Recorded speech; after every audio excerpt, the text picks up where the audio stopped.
اور تم سے حیض کے بارے میں دریافت کرتے ہیں، کہہ دو کہ وہ تو نجاست ہے، سو ایام حیض میں عورتوں سے کنارہ کش رہو، اور جب تک پاک نہ ہو جائیں ان سے مقاربت نہ کرو۔ ہاں جب پاک ہو جائیں تو جس طریق سے خدا نے ارشاد فرمایا ہے ان کے پاس جاؤ۔ کچھ شک نہیں کہ خدا توبہ کرنے والوں اور پاک صاف رہنے والوں کو دوست رکھتا ہے۔ تمہاری عورتیں تمہاری کھیتی ہیں، تو اپنی کھیتی میں جس طرح چاہو جاؤ، اور اپنے لیے نیک عمل آگے بھیجو، اور خدا سے ڈرتے رہو، اور جان رکھو کہ ایک دن تمہیں اس کے روبرو حاضر ہونا ہے۔ اور اے پیغمبر، ایمان والوں کو بشارت سنا دو، اور خدا کے نام کو اس بات کا حیلہ نہ بنانا کہ اس کی قسمیں کھا کھا کر سلوک کرنے اور پرہیزگاری کرنے اور لوگوں میں صلح اور سازگاری کروانے سے رک جاؤ، اور خدا سب کچھ سنتا اور جانتا ہے۔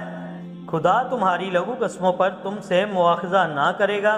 لیکن جو قسمیں تم قصد دلی سے کھاؤ گے ان پر مواخذہ کرے گا، اور خدا بخشنے والا بردبار ہے۔ جو لوگ اپنی عورتوں کے پاس جانے سے قسم کھا لیں ان کو 4 مہینے تک انتظار کرنا چاہیے۔ اگر اس عرصے میں قسم سے رجوع کر لیں تو خدا بخشنے والا مہربان ہے، اور اگر طلاق کا ارادہ کر لیں تو بھی خدا سنتا اور جانتا ہے۔ اور طلاق والی عورتیں 3 حیض تک اپنے تئیں روکے رہیں، اور اگر وہ خدا اور روز قیامت پر ایمان رکھتی ہیں تو ان کا جائز نہیں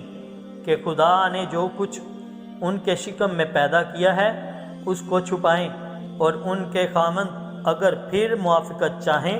تو اس مدت میں وہ ان کو اپنی زوجیت میں لینے کے زیادہ حقدار ہیں۔ اور عورتوں کا حق مردوں پر ویسا ہی ہے جیسے دستور کے مطابق مردوں کا حق عورتوں پر ہے، البتہ مردوں کو عورتوں پر فضیلت ہے، اور خدا غالب اور صاحب حکمت ہے۔